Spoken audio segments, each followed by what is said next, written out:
your beliefs and your thoughts are tied to the things that you do in life. I wish I had read it young, and if you can convince your kids to read it, I would. I did not want to read it, but I feel like if kids could read this like in middle school, it would make such a difference on what they do in life.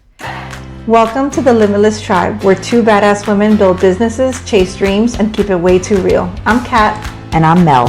We're the founders of Powerhouse Admins and the Limitless tribe, and we're inviting you into the messy middle, the mindset shifts, and the CEO glow-ups we never see coming. Now let's get into it. Hi everyone, so today we're going to talk about books. So some books entertain you, some books really change you, and today we want to talk about the ones that actually changed us. So not the ones that we said we were going to read but actually never got to, not the ones sitting on the shelf that have just been sitting there forever collecting dust, but the ones that actually stuck with us even years later.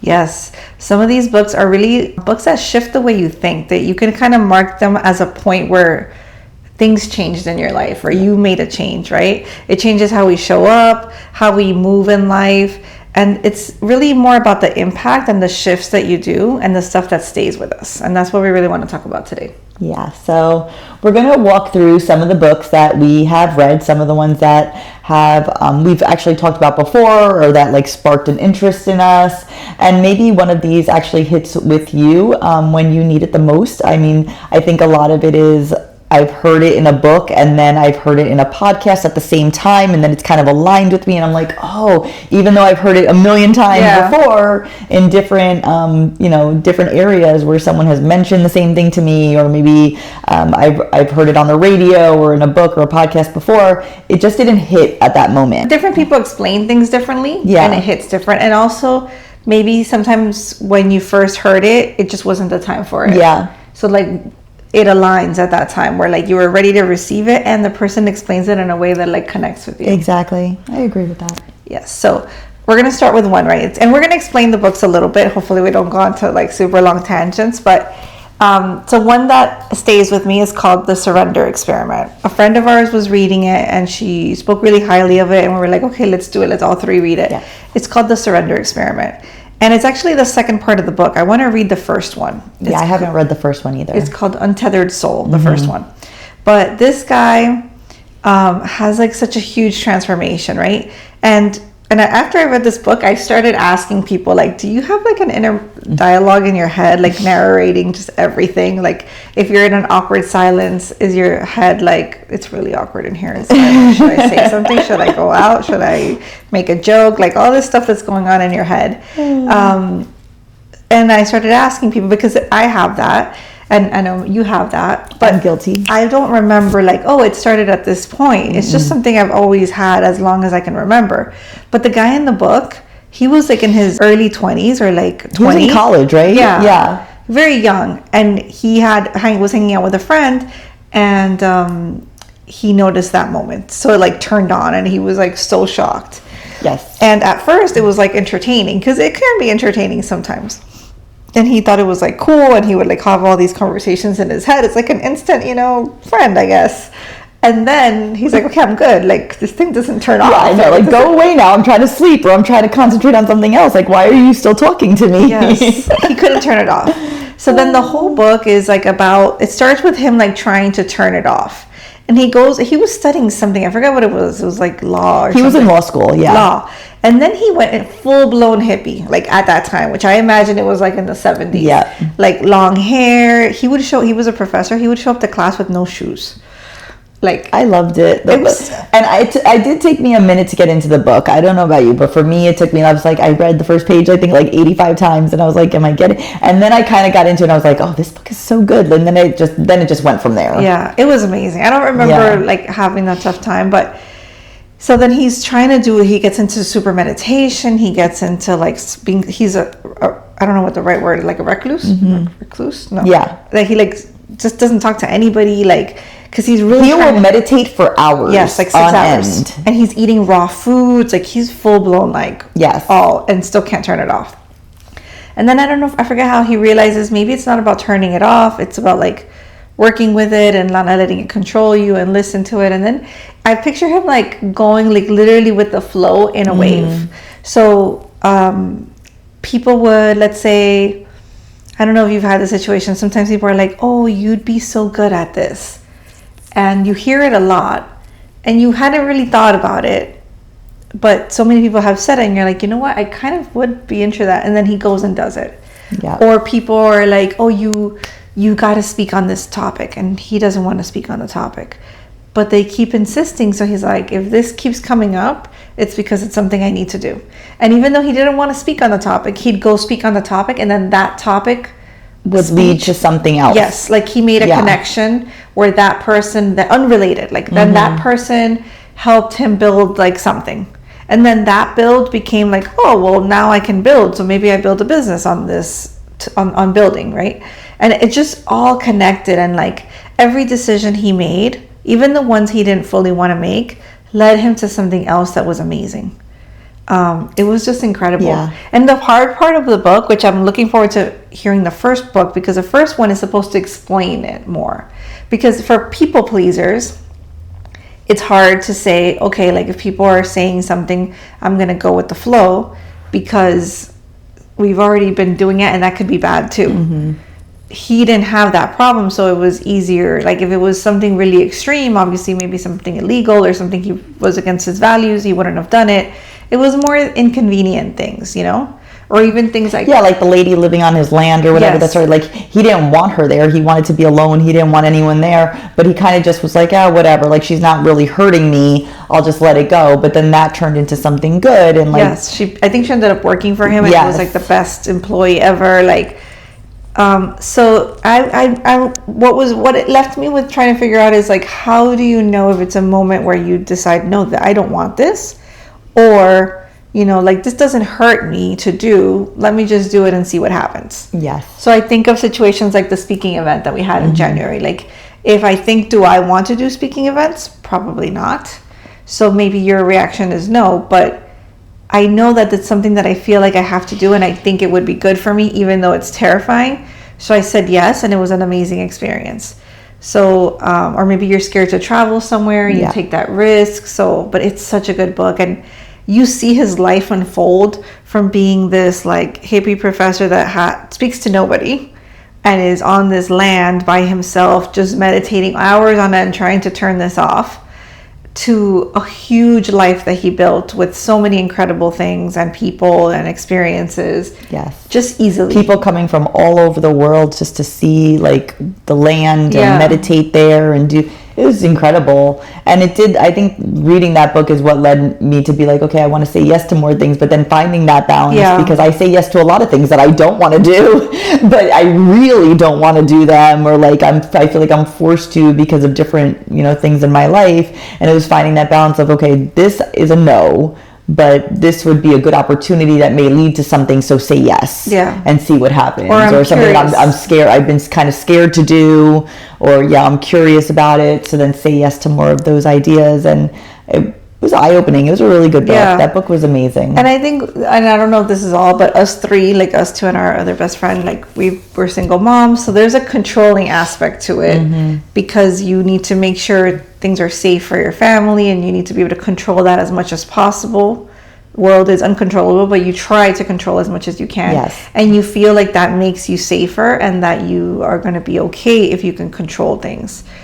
But it is also stressful and limiting to have that thought. So reading the book helped me like relax a bit and not have expectations, and just go with the flow and see what happens from that experience. Yeah, I agree. Yeah, highly recommend. That's one of my top books for sure. Another one, I'd like to read it again now that I have a business. It was called Happiness Advantage. And it was a book one of my district managers had us read in T-Mobile. And it talks about, and it's I have not read this in 10 years, so I'd like to reread, but he talks about, he starts with a story that I'll never forget. He had a sister, and him and his sister are playing in bunk beds. And they're in the top, and they're playing bunk beds, and, you know, the boys are like a little bit more roughhousing, and the sister is younger, and she loves ponies. And then they're roughhousing and tickling and playing, and she falls off the top bunk. But she fell like on all fours. And he says that he saw her face like if she was about to scream. And he's older, so his parents have trusted him to take care of his sister. So he didn't want to get in trouble. And if she screams, like they're going to be mad at him. So he just jumped in and he's like, oh my God, did you see how you landed? You landed like a I think it was ponies. You landed like a pony. So he reframed her thought at that moment. Yes. And she just paused and she was like, she looked around and she looked at herself and she was like, and she didn't cry. Yeah. I think she ended up breaking something or like needing something, but she didn't cry. And from then that he builds this book about positive reinforcement in the workplace. So this is a good workbook. Like if you're a leader, how to change behaviors, but in a positive way versus just negative reinforcement and getting people in trouble and all that kind of thing. It doesn't mean like just straight positivity no matter what and that there's no improvement. It's just that there's a different approach to those results. And I think it talks about like the old way of leadership is like, do as I say, you know, and you have to respect me just because. Exactly. You don't need to like it. You just come for a paycheck. Like this book is about a whole different type of culture, which I think younger people are that culture. So if you're managing younger people, it's also a great read to understand how to lead people differently. I agree. I don't think I've read The Happiness Advantage, but I know that you've talked about it, and from what you've said, you know, not scaring people to do things, like, and putting that fear in them and making them, you know, think that there's no other option, there's no other way, and, you know, it's my way or the highway type of thinking. Yeah. So that's really good. Yeah. So that one I want to reread now. That we have our own business, but I read it as a leader and I really was eye-opening. That's a good book. So I read The Let Them Theory, and it's by Mel Robbins, and I had listened to some of her stuff on podcasts about like perimenopausal and this and that, and she's really interesting. She's a great person to listen to. But she wrote this book, The Let Them Theory, and I feel like I connected a lot with this book because of my family, to be honest. I've heard a lot of good things about it, but I haven't read this one. My family's listening, they might not like it too much. It's about like just not caring about what other people think. And I think I am a huge overthinker. I think I've gotten better at it, but it's still always a work in progress for me. I overthink a lot of things. But I also worry about how people are going to react to different things that I may do or say. And especially my family, because I was always taught and raised that family comes first. You only have one, so try to keep the peace. Basically, let them step all over you. It doesn't really matter because they're family, and you just have to keep going. And I just don't like that life. Yeah. So internally, I always had this internal struggle of, but no, like, I don't want to just let stuff happen that I am uncomfortable with or that I don't like or that I don't agree with. But then, not wanting to offend everyone or say anything bad. So I just kind of let it go. So the let them theory is basically let them be mad. Let them say whatever they want to say. Who cares? Live your life and don't give attention to these things, because you know what? In the end, they're going to think it anyway. They're going to say it anyway, and they're going to do it anyway. And nothing that you say or do is going to change that. So why are you worrying so much about it? And that really led me to the whole not letting, if I feel a certain way about something, I'm going to say it now. I'm not going to, and I'm going to worry about that later. Like, it doesn't mean, and just because I get upset with someone in my family or don't agree with something doesn't mean that I don't love them. Right? But so I feel like they take it that way. Yeah. I feel like, I don't know if this is every family, but my family in particular, if you do not let something happen that you don't want to happen or don't agree with something that they're doing, it's like, oh my God, you don't love them. You like betrayed them or something. Yeah. It's like the weirdest. No, and I the weirdest take on it. I have a family member that's like, it's just an opinion. But if you don't take the opinion, then you don't love them, you don't respect them, you don't value their opinions, but you just don't agree with that opinion or you don't want to follow the same thing. Exactly. So I've tried to follow the let them theory a little bit more, and I think every year I grow a little bit stronger. Like since I've read the book, I've grown a little bit stronger in these areas. It started with meeting Cathy and Erica. Yeah. And then they were like, "Why are you doing these things you don't want to do? What are you doing?" Like, I would say no to that. And then that kind of like it started growing little by little. And then I read this book and I was like, okay, forget it. Like now I think I'm like full-fledged into the let them theory. But is it just the way she describes it, or? Yeah, I don't know what connected it, but I read it and I was like, yeah, like why am I so focused, or why do I focus so much on they're going to think that I don't like them, or like they're gonna think that I'm against them, or it's gonna upset my mother mostly, right? Like she's gonna get offended and now it's gonna cause this whole family issue. It shouldn't. And if it does, well then that's on them. I am out of it. Like I need to exclude myself because my happiness is my happiness and I need to be happy. Yeah. And I think it was saying that like you need to be happy. Like you have one life to live. And this is it, and I hope there's other lives, right? And I hope, but I'm not going to know that life right now. Like, I'm in this life. Yeah. So this life, I need to be happy, and I'm in my happy era. Yeah. I think that's another peaceful thing too. Era. Like, you've reached a really good point, so then there's like more to defend. So you've been more. Yeah. So it's that's on my list of books to read. I really liked it. I really enjoyed it, and I'm not going to go off on tangents about what happened, but. If you're in my family and I tell you that I don't agree with something, or I tell you no to something, it's not because I hate you and it's not because I don't love you. It's just because I'm trying to protect my peace right now. That's it. So I still love you. Okay? We're good. So, You're a Badass is another one. It's been a while since I read this book, to be honest with you. I know it was great, but I don't remember like the details. Yeah, and I really liked it. I can tell you one part that stuck out to me, which I heard multiple times. It wasn't the only time that I read this and I heard this, but it was basically your beliefs and your thoughts are tied to the things that you do in life and how you show up. So basically, the one thing that I took from this book was money. Financial. And this I also read with Catherine Zinkina and heard on her podcast, and in her, the work that we did with manifestation there was, if you were raised with the belief that money is bad or money is something that you should be scared of, you're not going to be good with money. Yeah. You're just going to be terrible with it. And I was raised with the belief of you make money and you spend it because you don't know what's going to happen tomorrow. And you may die and then you saved all this money and it's not going to go to you. Someone else is going to spend it for you. So you should spend it now. Oh. That was the belief that I was raised with. And that I feel like mine was the opposite. Oh, that came from Cuban immigrants who got everything taken from them. So they had money, it was taken, and they're like, well, why am I saving this money if one day someone's just going to come and take it from me? Or I'm going to die and then I'm not going to spend it. I'm not going to have anything, so I should just enjoy it now. So here, reading it in that book, and then I, heard it in other places, and I was like, this makes sense. I need to focus on this. I need to focus on this.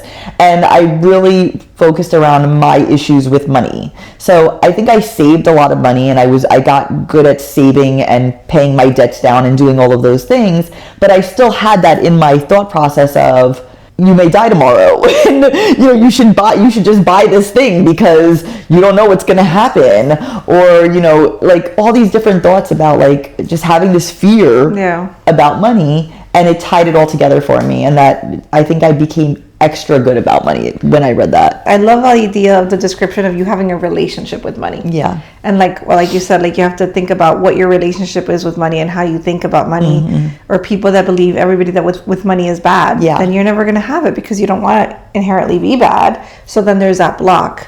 Yeah. For me, it was the opposite. My mom grew up like, I think there was like a war. I don't know if it was in Colombia or at that time. It was like right around when she was born. So her parents, I think, were very like frugal. They had 7 kids, and they took care of other family members, so there just wasn't like a lot to spare. So they were always like had bare minimum and like reusing stuff, I'm sure like 7 kids, hand-me-downs and like repurposing stuff. And in Colombia they're very like creative, so like attire, they can make that into like a jar and decoration, and like they just don't trash things, like they create something new.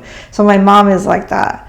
and she just saved everything and never really got to enjoy anything. And it took me until recently to be able to like really change that and be able to like enjoy the money that I'm making and not just hoard it. Yeah. It's so different how we were like grow up with different aspects, but you never really thought about it until like Catherine and until reading this book that, you know, you have these thoughts and ideas about money and how, or just anything in your life, like you have these thoughts and ideas about it that you don't even realize that you have until you really sit down and you're like, oh, where did this come from? Yeah. And then you start digging in and you're like, yeah, I do think that, you know? I like that it's just part of you, so it's normal, so you don't think about it.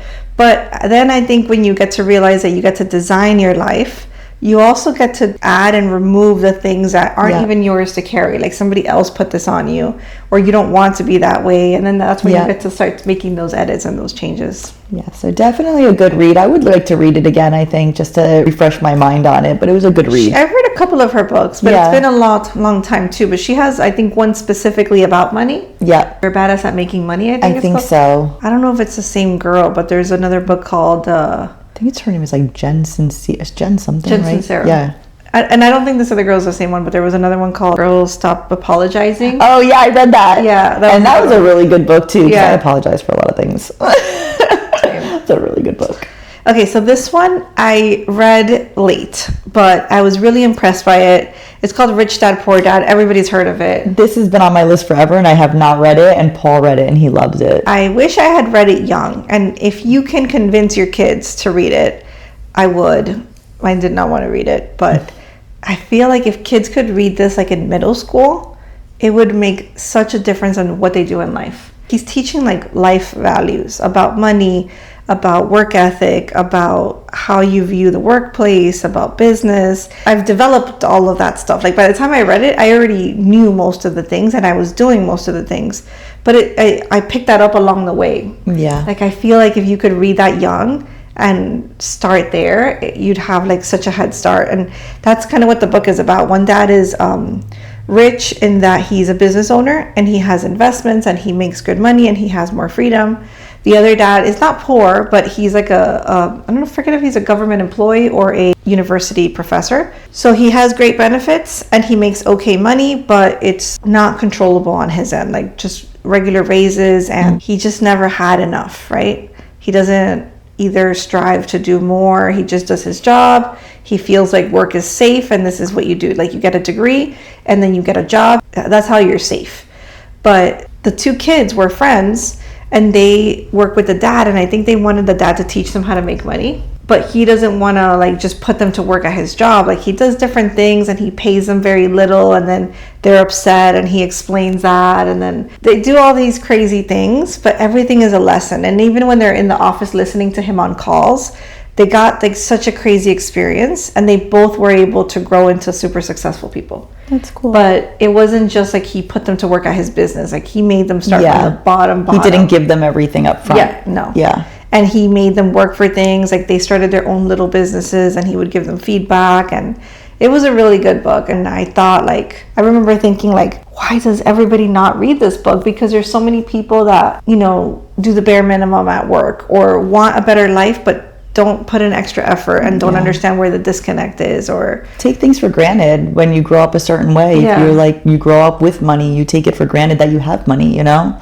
and like you just think it just comes easy. Yeah, these kids were not like that. Dad didn't treat his kid that way. Like he didn't give him any really benefits that they didn't earn. That's so crazy. That's really good. It was really good. We actually had a conversation about that at the gym this morning. We were talking about like where we came from, because one of the guys that we work out with, he was saying that he's from Ecuador and he came when he was like 17 and like they had to struggle like really hard, and he was like, you know, he wants to, now he has kids and he still tries to give back and he's grateful for the things that he has, because he's like, it's so easy to forget like where you came from. It's easy to look back, like he says, like sometimes even his mom is like, why are you giving that homeless person money or whatever, and he's like, we could have been that, we were close. Like, you know, and like they struggled a lot, and it's like realizing that where you came from and where you are now and being grateful for that journey. Yes, but I think sometimes with parenting, that transition is hard because you don't want your kid to struggle like you did, but that struggle also comes with so many great lessons So like this guy, obviously his kids weren't struggling in that they didn't have food and necessities, but he wanted to show them that they had to still work for things. Yeah, that, and this was a long time ago, so he paid them, but it was like pennies. Like he was paying them 5 cents, and they were like, "What do you mean you own the business?" He's like, "You could pay us more." He's like, "You have no skills." So you're lucky you got the 5 cents. Yeah, so I think like when you are more successful and you do have kids, like you have to find a way to have a balance. Yeah. Where you don't give your kid everything, because then you completely lose that work ethic or the grind or the be able to get stuff for yourself. So maybe you're more like a safety net, but give them the opportunity to like earn things and work for them and stuff like that. Exactly. These are like the books that I'm like, why is this not part of school reading? I know some of why did I read Shakespeare that I barely understood? This is the book that we needed to read. They caged the animals at night. That book was so sad. I never want to read that again. I think about it all the time. Which book? They caged the animals at night, but it was about this kid. I didn't It was read horrible. It was horrible. It was a good book, but it was very sad. Just very sad. Sad and good is fine. Like I read a little traumatizing, to be honest. The kid was like beat and like it was traumatizing. Oh my God! There's one book called it's traumatizing. The Boy Called It.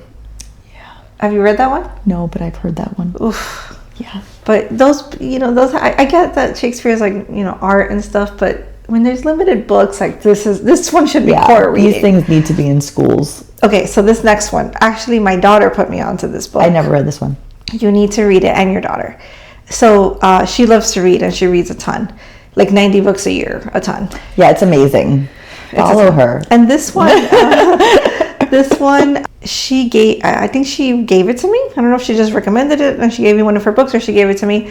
And I started to read the book, and immediately the girl hates life and she wants to like take pills, right? To not be here anymore. Like a lot happened. Not enough for that, but she had broken off an engagement. I think she lost her job. She had one client that she did like some teaching to that lost that. Her pet died. Like there's just a lot of things. So then she takes the pills, and then she goes on like this journey, and she goes to this place called the Midnight Library. I'm sorry if I'm giving you spoilers. That's the only way I can tell you about the book. But this huge library, imagine like, let's say like 5 floors of like a bookcase, and then multiple bookcases, like hundreds, are all different versions of her life. So like every decision you make creates a new variation of your life. So even you, like if you didn't come here today, you would have done something differently, which would have led you somewhere else, even just for the day. Yeah. Like maybe, you meet somebody different, or it's just so many different things, right? So if you pick a different career, if you pick that career but you failed at it, if you picked the career but you didn't finish it, like there's so many different things. If you married a different guy, if you didn't marry the guy that you were going to marry, or if you married him but he died, like I mean there's so many scenarios. So then she has so many regrets, and she feels like her life is just terrible, and all these things that we like overthink, like sometimes even old things, like I don't know if this has happened to you, but like you think somebody's mad at you for something, and years later you're still thinking about this, and maybe that person isn't even mad at you. Yeah. So she has all these regrets for things. So then she gets to go to this library to live like the opposite of her regrets. So if you had regretted like not getting a certain career, then you'd go jump into the life where you had that career. Okay. And what would it be like? And then the moment you're unhappy, you bounce back. And then she'll try another one, and like that. And then, but at the end she sees that her life is like where she wants it to be. Yeah. And that those decisions were decisions that she just had to make in her life at that moment. Right. And sometimes when you make a decision that stops it, like you're not going to do something, there's a not knowing that sometimes we romanticize. Yes. Like you think that if you would have stayed with that guy, maybe your life it would have been sunshine and butterflies, and you would have lived in a mansion somewhere with turns out the guy's terrible. Exactly. And same thing with a bunch of different scenarios, So I think this book is also so good for teens, because I think there's so much of a mental health like epidemic, and it's really like a perspective shift. Nothing changed in her life. It was really just her getting a different view and a different perspective and a different appreciation for her life. And I think with how high like the suicide rates are and things like that, this is just a book that should be read. And it doesn't read like a textbook, it's a story, it's fiction. And and she Yeah, I has need all to these read it. cool I'm gonna add it to adventures. my Yeah, list. it's really cool. And even the adventures, you know, in the beginning you're like, oh, this is awesome, and then reality hits, right?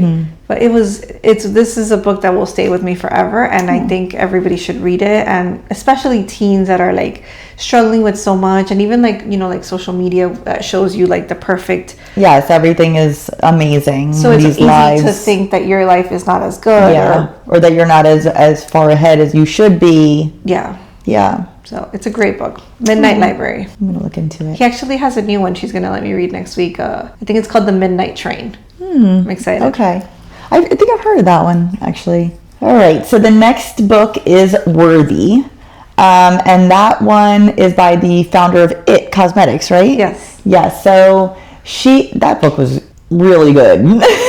She struggled so much, you know, put herself out there. People would criticize her. Like, it was just, you sit there and you read like how people would make her feel terrible about herself. But like, was Worthy her first one or her second one? I don't know. Because now I think it's her second one. I don't know if I read the first one. Yeah, the first one is the one you're describing. Is it? Ooh, now I'm lost. We will make a note here, but keep going. They're similar. Keep going. Wait, what? Now I'm lost. No, now you can't do that to me. I have to figure this out. Which one are you thinking I about? just can't remember the name of the book. I thought her first one was more about business and how she started the business. Yes. The second one, I think I gave it to you after. I read it in Jamaica on my honeymoon, like on the beach. Yes, and then I shared it with Paul's sister. Now I'm drawing a blank though. Well, Because all I'm thinking about is the first one. We'll talk about the first one. Okay. Well, the first book, we'll put the name different name. We'll go back to it. But it was about how she like started her business, and she was creating it, I think, in her home. Yeah. Right? And Apartment, like not yeah, huge house, and right? people were just criticizing her because of how she looked, and she wasn't like the most beautiful, and she had rosacea, and that's why she was creating this makeup, was to cover her rosacea. But she didn't have that, like, she wasn't like a supermodel, and they treated her badly for it, and she just went through so much, but she kept going. Yeah. And it was like this story of like overcoming and not stopping, not letting anyone stop you from what you really want in life. And you can just keep going and figure it out and not worry about all the noise. She was so resilient. So resilient. I think reading that book made me realize that I am too weak because I could not have gone through what she went through. Yeah, I think if someone on social media just writes something negative, I'm already like, yeah. So, and I feel like I'm falling apart. And they were literally tearing her down, like, to her face. Yeah. Like, no, you're not good enough. You're not beautiful enough. You're why are you here? And so I'm not her level. But it helped me get stronger because I realized, like, you need to be. And she also mentions how, like, it's not just that she wanted to start a business. Like, there was, like, a passion about this particular product because she used to be a news anchor, I believe, or news anchor, I think it was. But she was on TV. So then she has rosacea, and they would put on makeup. But then with the lights and the heat and sweating, like, it would start to come off, and then the rosacea starts to show. Yeah. So there wasn't anything that worked.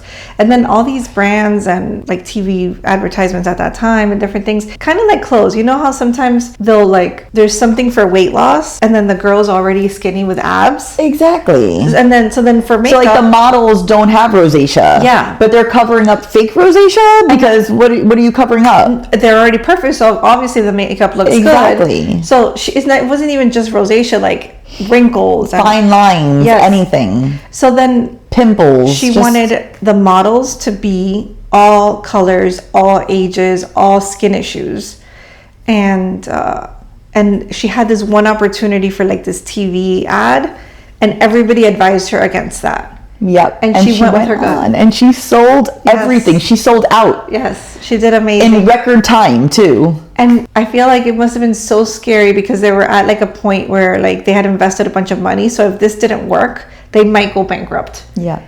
And all these experts are telling you that's not going to work. And this is our network and we know what works. And this is not it. And there are advisors. And she risked her whole entire business on her like belief. Yeah.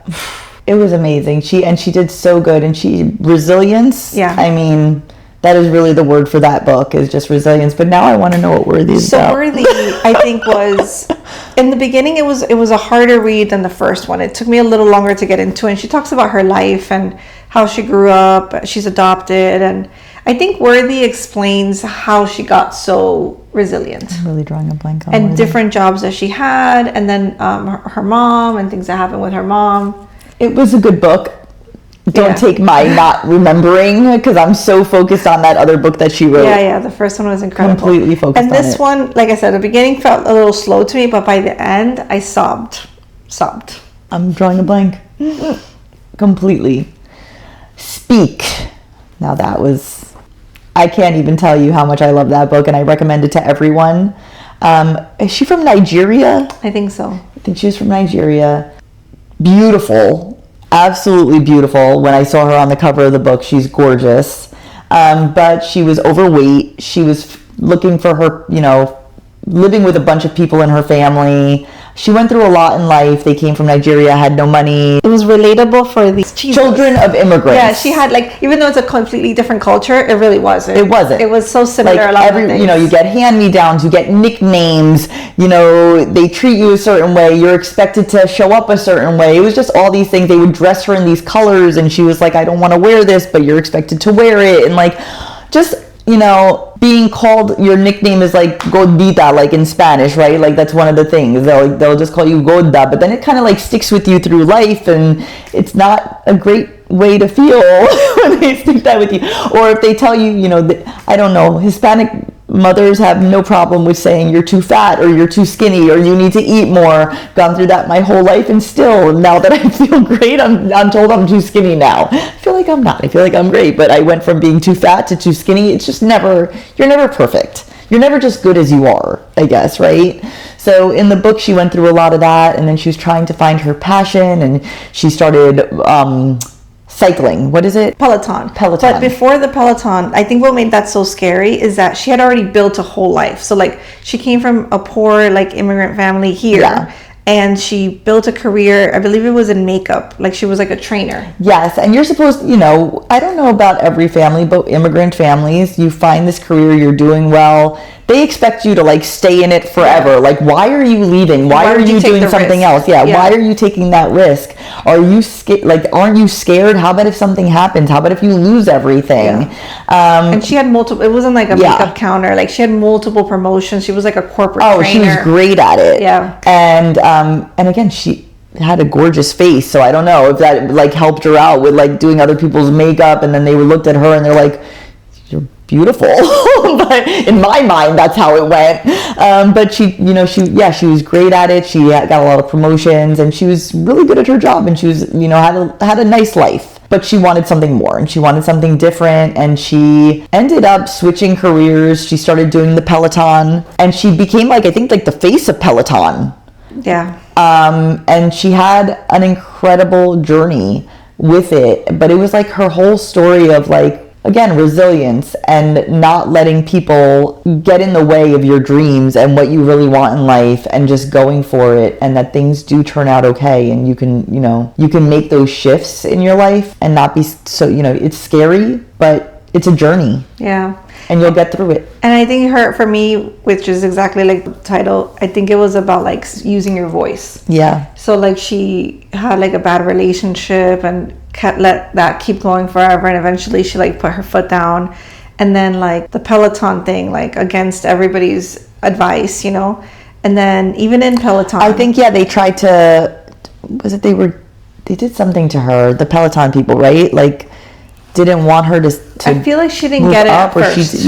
No, her first time she applied and she didn't get that it. was it, and then she kept going. Yeah. It didn't stop her. Yeah. And then she became incredible. And then while she was at Peloton, it was a time, I forget what was it that happened, but it was a big Black Lives movement, and she had a ride.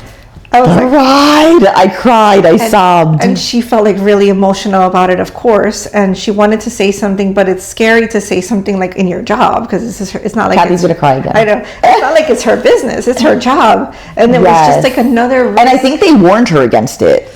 I don't remember. I'm pretty They sure might have advised her. They advised her not to say something, or not even just not to be too political or something like that. Yeah, just you want to I guess stay more neutral. Yes. So I think that's again about her choosing to use her voice, even if it's not advisable. And it grew. The ride had more views than anyone ever. Like more people just kept joining as she was going. People kept joining the ride and joining the journey.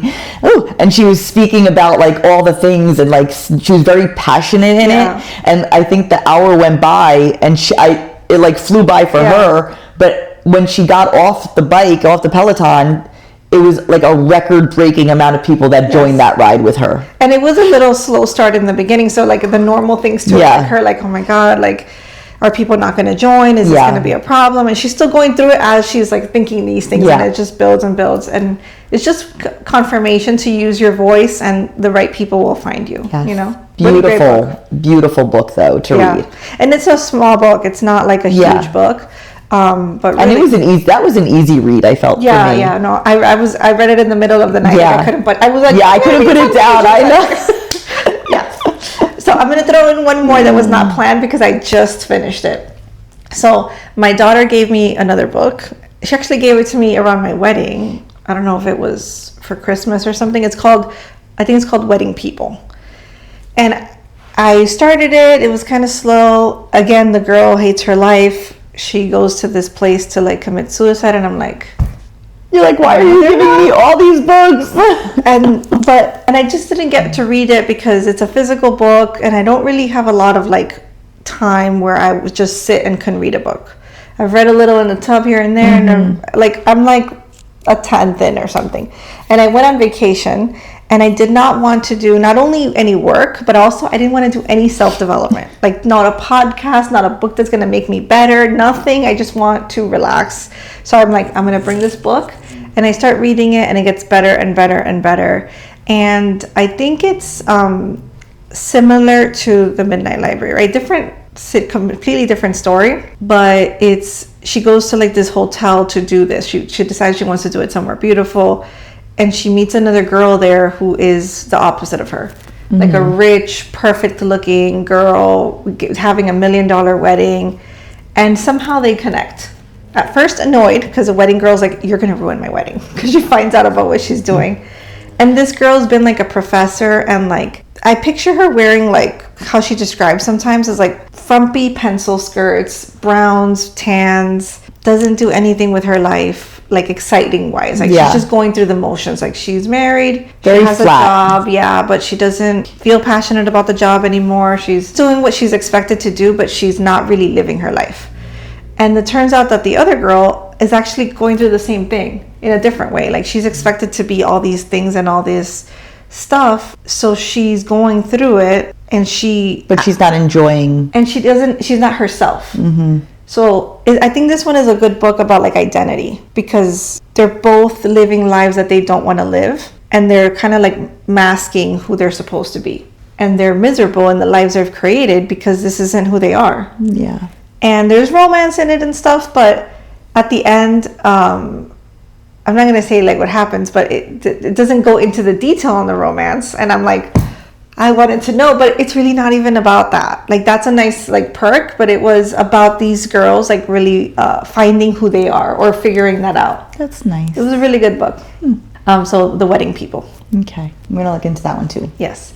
So again, it's crazy how one idea, even a fiction book, because these like Midnight Library is fiction. These aren't all self-improvement books, but it's crazy how one idea can completely shift your perspective and just change your life, right? But reading alone isn't the flex. I know a lot of us, and I've been guilty of that, we consume a lot of information, but we don't always apply it, right? And applying it, it's better to consume less, but actually apply something. And I've been changing some of that lately. Like if I'm reading, like with Manifestation Babe, when we did that, I think the next 2 years, a lot changed in life. And a lot was happening, and I was doing a lot of things. So I didn't really need to do anything else when it came to that at that moment, because there was work to be done with the content we got, you know? So applying it is really where the flex is. So don't just add these books to your list. If one of them really like got your attention, pick the one that you think you most relate to, and then like commit to reading it and see what happens. You never know. And if this hit, share it with someone who needs it, and tell us a book that changed you in the comments, because we'd love to hear. We'd love to pick up different books, read them ourselves. So if there's something that if there's a book that you're really passionate about that changed your life, or even one of the books that we discussed, if you've read it and you have any comments or want to tell us how it changed you, please leave it in our comments and let us know. We really want to hear from you. Our next episode is about our financial journey, from where we started, living paycheck to paycheck, budgeting, learning to save, buying homes, and then learning to spend without guilt. And that's kind of what we're going to talk about. So we're excited about that conversation. And until next time, as always, your life, your rules, stay limitless.